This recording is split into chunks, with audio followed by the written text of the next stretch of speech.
안녕하세요. 엔카TV 큐피드입니다. 안녕하세요. 입생노랑입니다. 하이브리드를 더 편안하게 산타페 하이브리드죠. 네. 맞습니다. 산타페 하이브리드. 목차도 네. 한번 얘기해 주세요. 네, 목차 오늘 좀 저희가 세 가지로 준비를 해봤는데요. 첫 번째는 이제 각 등급별로 포인트를 짚어보면서 뭐 같이 봐보시고요. 네. 두 번째로는 이제 추천 등급, 그리고 마지막으로 사륜구동이 정말 필요할까에 네. 대해서도 잠시 좀 이야기를 나눠보는 시간을 갖겠습니다. 이게 준비 잘하셨는데 그동안 왜 이렇게 안 하셨어요? 좀 많이 혼났습니다. 일단은 4세대 부분 변경 모델이고요. 파워트레인을 본다면 앞서 저희가 소개해드렸던 신형 스포티지에 대한 파워트레인과는 동일하기 때문에 복합 연비는 15.3km/L. 그 다음에 뭐 외관 디자인에서는 달라진 게 하나도 없고요. 다만 17인치, 19인치 휠 디자인이 바뀌었습니다. 네, 여기까지 간략한 소개. 정말 간략한데요. 경쟁차랑 한번 좀 비교를 해주세요. 네. 소렌토를 많이 고민하실 거라고 생각이 됩니다. 생긴 건 소렌토가 좀 더 잘생긴 것 같은데. 맞습니다. 대체로 많은 분들이 많은 분들이 그렇게 생각을 하고 계시는데 사실 소렌토 하이브리드가 가격이 좀 더 비싸거든요. 그래요? 네, 조금 비싸도 소렌토 사시는 거 추천드립니다. 저는 이거 끝이에요 그럼 이거? 오늘 여기서 끝하고. 네, 왜냐하면은 소렌토는 일단 완전 변경이기 때문에 부분 변경 모델과는 차이도 좀 있지만 휠베이스도 더 길어요. 실내 공간이요. 6인승도 가능하죠. 산타페는 아예 6인승이 불가하기도 하고 또 무게가 좀 더 나가긴 해요. 25kg 정도. 근데 연비는 동일하게 나오고요. 게다가 휠 디자인이 더 좋습니다. 휠 디자인. 네, 휠 디자인이 훨씬 하이브리드인데도 더 네, 좋아? 그래서 그런 면에서는 소렌토가 확실히 네. 좀 더 우위를 가져가는 게 있을 것 같아요. 거칠해, 모냥 이런 걸 중요시한다면은 아무래도 이런 것들이 조금 더 매력으로 다가오지 않을까 그렇게 생각이 됩니다. 하지만 오늘 여기서 끝낼 수 없으니까 그럼에도 불구하고 저희가 굳이 찾아본다면은 트림별로 일단 가격이 좀 더 저렴해요. 일단 산타페 하이브리드는 좀 세 가지 트림이 있어요. 익스클루시브, 프레스티지, 캘리그래피. 그 다음에 소렌토 하이브리드는 프레스티지, 노블, 시그니처 있고 그 위에 또 그래비티가 있긴 한데 산타페 하이브리드 캘리그래피에는 전용 디자인이 들어가니까 소렌토 하이브리드의 시그니처 그래비티랑 좀 보시면 될 것 같아요. 그래비티 전용 디자인이 또 있으니까 100만원, 127만원, 49만원 정도 차이가 나요. 이거는 제가 정말 중요하게 생각하는 부분 중에 하나인데 산타페 하이브리드의 가장 낮은 트림에는 10.25인치 내비게이션이 기본으로 적용이 되거든요. 소렌토 하이브리드에서는 8인치가 기본이고요. 10.25인치로 높이려고 하면은 95만원을 더 내야 되는 거고요. 가격 차이가 아까 제가 101만원이라고 했는데 이거 하나만 더하더라도 참 가격 차이가 얼마 안 나니까. 그 다음에 운전석 자동 쾌적 제어나 자외선 차단 유리도 일단 산타페 하이브리드에는 기본부터 적용이 됩니다. 위로 올라가더라도 프레스티지만 보더라도 후측방해 충돌 방지 보조, 후방 교차 충돌 방지 보조, 안전 하차 보조 등 안전사양에서 조금 좀 대폭 늘어나는 부분도 있고, 소렌토 하이브리드는 이걸 추가하려면 드라이브 와이즈를 추가해야 돼요. 60만원. 캘리그래피 같은 경우는 소렌토 하이브리드 이제 시그니처 그래비티랑 본다면 49만원 정도 차이가 나는데 산타페 하이브리드의 캘리그래피는 1열과 2열 창문 모두 차음 글라스, 또 실내가 이제 스웨이드 재질이라서 굉장히 고급스럽더라고요. 그런 부분을. 그 다음에 소렌토 하이브리드 같은 경우는 니트 소재로 되고요. 디지털 키, 스마트폰 무선 충전 이것들이 기본 적용되는데 소렌토 하이브리드는 역시 스마트 커넥트 옵션 추가해야 되는데 이게 또 빌트인 캠하고 묶여있기 때문에 90만원 정도 돈을 더 내셔야 됩니다. BC 필러의 유광, 보디 컬러 클래딩 뭐 이런 것들 조금 차이가 좀 있어서 옵션이라든지 뭐 실내 디자인, 소재 이런 걸 신경 쓰신다면 아무래도 산타페 하이브리드가 조금 더 좋은 선택이 될 수도 있습니다. 외관 디자인에 크게 신경을 안 쓰신다면. 경쟁차 비교는 여기까지 하겠습니다. 이걸 잘하셨네. 감사합니다. 그럼 이제 저희가 이제 본격적으로 준비한 걸 시작을 해야 되죠. 네. 고고! 피님 생각하시기에는 굳이 가솔린이나 디젤 말고 하이브리드를 사야 될 이유가 있다고 생각하시나요? 내연기관의 끝이라고 생각합니다. 이제 하이브리드 사야 되는 거 아니야? 그래서 사야 되는 거 아니야? 네, 전기차로 가기엔 조금 걱정이 네. 되시는 분들도 있으실 테니까 하이브리드나 플러그인 하이브리드를 많이 찾아보시는 것 같긴 하더라고요. 그래서 이렇게 비싼 건가? 그쵸, 초기 비용이 아직. 네. 이제 하이브리드를 선택하시는 분들이라면 당연히 연비를 생각을 많이 하시겠죠? 산타페 하이브리드의 연비가 아까 제가 15.3km/L라고 말씀드렸는데 네. 2.2 디젤 18인치 1륜 구동에 빌트인캠 미적용한 연비가 가장 좋아요, 내연기관 중에서는. 근데 이게 14.2까지 나오거든요. 그러니까 디젤보다 훨씬 더 잘 나오면서 실내는 굉장히 쾌적하고 조용하고 그런 것까지 가져가는 거죠. 그 다음에 당연하겠지만 이제 친환경차 세제 혜택이 있어요. 개소세 100만 20만 원, 교육세 30만 원, 부가세 13만 원. 구매하실 때 130만 원 혜택을 보시는 건 당연하고 또 등록하실 때도 저희 또 세금 내야 되잖아요. 40만 원 한도 내에서 또 감면이 되니까 유지할 때도 이제 또 세금이 나오잖아요. 배기량에 따라서 초기 비용을 조금 더 투자하시더라도 좀 이런 이득이 있으셔서 선택을 하시는 것 같아요. 그러니까 한마디로 1600cc의 좋은 연비, 충분한 출력 모두 누릴 수 있고 그 다음에 세제 혜택까지. 근데 뭐 사료는 세제 혜택이 안 들어가는데 이 부분은 나중에 뒤에서 말씀 다시 드리겠습니다. 그럼 본질 상품 구성은 네. 어떨까요? 네. 네, 같이 보시는 거죠? 네, 같이 가시죠. 네, 같이 가시죠. 네. 그거 일단 시작 가격이 3,414만 원입니다. 가격표에서 세제 네. 혜택 적용 후를 보면 되는 거죠? 맞습니다. 세제 혜택 적용 후를 보시면 됩니다. 얘는 왜 생색내려고 앞에 전이랑 후를 같이 써놓는 거야? 생색 낼라 그러나? 아, 그런 이런 거야? 거나? 익스클루시브 프레스티지 캘리그래피 이렇게 있고 여기다 전자식 사륜 구동을 추가를 할 수가 있어요. 일단 하이브리드의 익스클루시브는 가솔린 디젤의 프리미엄 엔트리 트림과 비교를 해보도록 하겠습니다. 대비해서 좋은 점을 말씀을 드리면 가솔린의 프레스티지 트림부터 기본으로 적용되는 것들이 하이브리드에는 그냥 엔트리 트림부터 들어가 있습니다. 오. 첫 번째 듀얼 풀 오토 에어컨. 아, 네. 이거 하이브리드의 특권이지. 특권 아닌가? 듣고 맞습니다. 두 번째 하이패스 시스템, 그다음 세 번째 운전자 이식형 스마트 주행 모드, 그다음에 네 번째 1.25인치 내비게이션 이게 들어가는데 사실 이거는 가솔린이나 디젤 모델에서는 멀티미디어 내비 플러스 130만 원 가량을 이제 추가 비용을 내야 누릴 수 있는 것들이거든요. 근데 여기서 끝이 아닙니다. 스마트 파워 테일게이트, 가솔린이나 디젤은 프리미엄 초이스부터 선택을 할 수 있는 거고요. 이게 그냥 기본이라는 거죠? 아닌가? 예, 하이브리드에서는 기본으로 들어갑니다. 그 다음에 운전석 자동 쾌적 제어, 그 다음에 자외선 차단 유리 앞면에, 그 다음에 헤드업 디스플레이가 따로 빠져 있어요.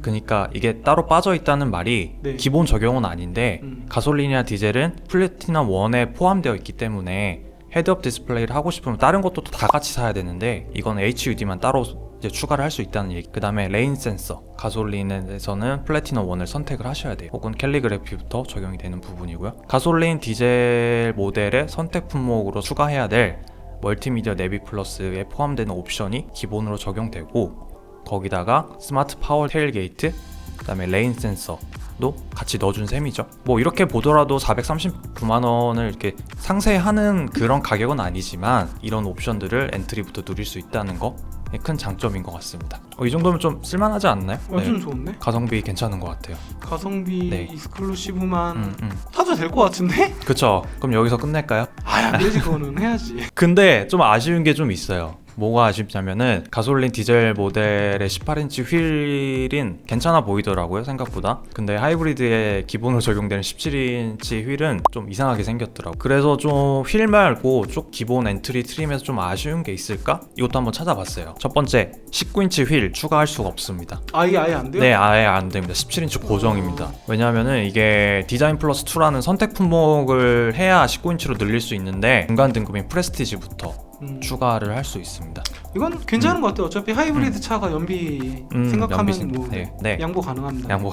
근데 여기서 한 가지 더 참고하셔야 될 게 뭐냐면 디자인 플러스 2를 선택할 수 없다고 했는데 디자인 플러스 2를 선택을 하시면은 실내 색상을 브라운이나 다크 베이지까지 색상을 바꿀 수가 있어요. 이 말은 곧 네. 익스클루시브는 그냥 블랙. 그 차를 사야 네, 된다는 네. 조금 아쉬운 부분이기도 합니다. 아쉽네요. 네. 그다음 두 번째 저희 PD님 제일 중요하게 생각하는 겉에서 봤을 네. 때 풀옵션 타는 것처럼 맞아요. 프로젝션 타입이 안 돼요. 아. MFR 타입만 가능하고요. 심지어 뭐 내가 돈 더 낼게 바꿔줘 라고 할 수 있는 선택 품목도 없어요. 그냥 프레스티지부터 기본 적용이 되기 때문에 LED 헤드램프는 포기하셔야 됩니다. 그 다음에 한 가지 더, 가죽 시트가 안 됩니다. 인조 가죽이에요? 네, 인조 가죽. 당연히 퀼팅 나파 가죽도 안 되고요. 그 다음에 내비게이션은 10.25인치인데 클러스터가 이제 12.3인치를 선택을 할 수가 없어요. 그래서 이것도 기본 아날로그? 이건 괜찮아. 이건 좋아하시는 분들 꽤 많더라고요. 아날로그를 좀 나중에 찾을 수 있지 않을까, 사람들이? 맞아요, 지쳐가지고 그런 것도. 아무튼 근데 만약에 이걸 하시고 싶으시면 파킹 어시스턴스 플러스 1을 추가를 해야 되는데 이것도 프레스티지 1부터 네. 추가가 가능합니다. 근데 여기 파킹 어시스턴스 플러스 1에 들어가는 옵션들을 보면은 BC 필러 가니시 유광, 그 다음 서라운드 뷰, 후측방 모니터, 원격 스마트 주차 보조, 퍼들 램프, 이 모두가 포함되어 있기 때문에 이 또한 또 익스클루시브에서 누릴 수 없는 것들. 아무튼 이런 좀 아쉬운 점들이 소소하게 좀 있습니다. 그 다음에 ECM 룸미러, 이것도 프레스티지부터 적용이 되기 때문에 딸깍딸깍 해야 됩니다. 그 다음에 프리미엄 오디오 사운드 이 오디오도 이제 크레를 추가할 수가 없습니다. 플래티넘 2를 추가할 수가 없어서 이것도 안 되고요. 그래서 뭐 선택 품목들이 추가를 못하는 것들이 좀 있는데 시트 플러스 2, 플래티넘 2, 파킹 어시스트 플러스 1, 2, 디자인 플러스 2. 즉 이 말은 메모리 시트, 크렐 프리미엄 오디오, 스웨이드 내장재 모두 다 불가한 것들입니다. 다만 그래도 제한적으로 선택할 수 있는 것들이 몇 가지 있긴 한데 파노라마 썬루프는 루프렉 이랑 함께 추가가 가능하고요. 2열 원터치 폴딩, 리모트 폴딩도 가능은 한데 5인승이 아니라 7인승을 선택을 해야만 가능합니다. 근데 캘리그래피에서는 5인승부터 기본으로 적용되기 때문에 이런 또 차이가 여기서 또 발생을 합니다. 그래서 만약에 제가 지금 말씀드렸던 아쉬운 점들, 이 옵션들이 다 필요 없어, 익스클루시브 괜찮고 여기서 옵션 추가 한두 개 하더라도 200만원 이내로 끊을 수 있어 라고 하면 프레스티지 굳이 갈 필요 없습니다. 왜냐면 익스클루시브랑 프레스티지 가격 차이가 254만원이거든요. 뭐 익스 그냥 깡통에다가 한두 개만 넣게 해가지고 200만원 이내로 옵션을 한다고 하면은 굳이 갈 필요가 없다는 말입니다. 프레스티지에서는 일단 스마트 센스 90만원, 그 다음에 시트 플러스 1 45만원, 이 두 가지 옵션이 그냥 기본으로 적용이 되기 때문에 나는 옵션을 좀 많이 넣을 것 같다 라고 하시면은 그냥 바로 프레스티지 보시는 걸 추천드립니다. 일단 외관의 변화가 좀 큰데 LED 헤드램프가 프로젝션 타입으로 들어가고요. 방향지시 등도 LED, 루프렉, 실내에서는 뒷좌석 수동식 도어 커튼, 이거 중요하지. 그 다음에 ECM 룸미러 들어가고 세이프티 파워 윈도우가 1열, 2열 모두 다 적용이 됩니다.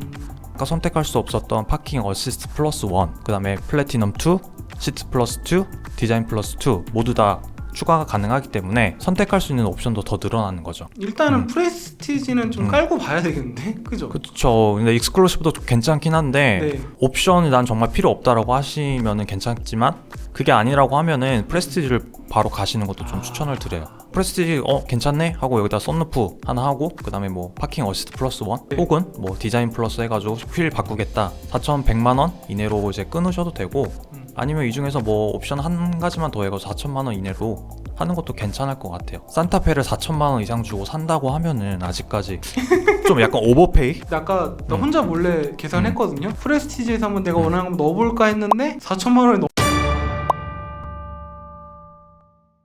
그쵸. 팰리세이드도 이제 가장 기본 트림이 3,600만원부터 시작을 하니까 여기 좀 겹치기도 하잖아요. 맞아요. 네.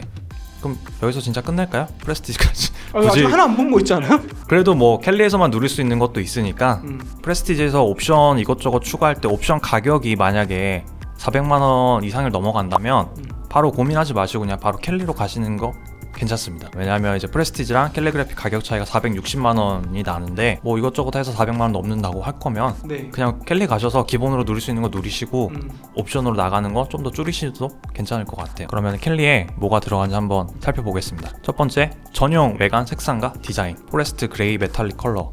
이름은 굉장히 멋지네. 약간 초록빛 도는 약간 회색 그런 컬러인가?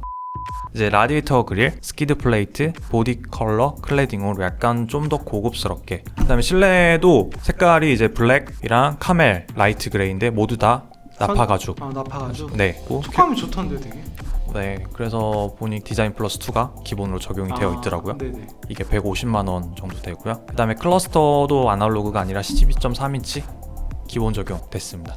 네, 중요한 거는 이 클러스터를 살려면은 파킹 어시스트 플러스 1을 추가를 했었어야 되는데 이 클러스터만 따로 빠져나와서 기본으로 적용됐기 때문에 나는 서라운드 뷰 필요 없고 후측방 모니터 필요 없다 라고 하시면은 캘리 같은 경우에는 좋은 선택이 될 것 같아요. 그 다음에 헤드업 디스플레이 60만원 이것도 기본 적용입니다. 아까 말씀드렸던 7인승을 추가하지 않더라도 2열 원터치 폴딩과 리모트 폴딩이 기본 적용돼. 아무튼 나는 7인승 하고 싶지는 않은데 2열이 원터치 폴딩과 리모트 폴딩 필요하다 라고 하면은 이것도 캘리를 한번 고민해 보셔야 될. 근데 굳이 이것 때문에 캘리 오실 필요는 없으시고 우리 목차에서도 예고했던 맞아요. 사륜을 고민하신 분들을 위해서 과연 이 사륜 구동이 필요할까?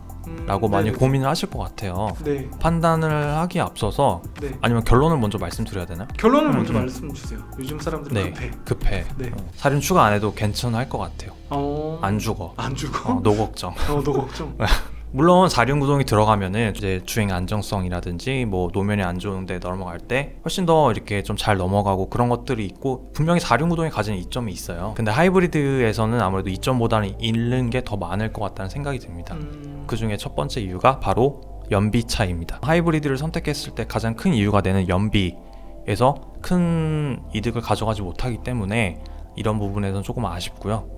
그 다음에 무엇보다 친환경차 이제 두 번째 이유겠죠. 이게 친환경차 기준을 충족을 못해서 세제 혜택에서 제외됐습니다. 컵 연비가 14.3km/L를 넘겨야 되는데 산타페 하이브리드 4륜구동은 13.1에서 13.4가 나오기 때문에 이거를 충족시키지 못해서 세제 혜택이 없습니다. 이런 부분 때문에 하이브리드를 선택하시는 분들이 많으실 텐데 굳이 이런 것들 다 잃어가면서 선택을 하실 필요가 있을까? 라는 생각이 들어서 그런 의미에서 저는 추가를 안 하는 걸 추천드립니다. 이거 잘 팔릴까요? 잘 팔리고 있겠죠?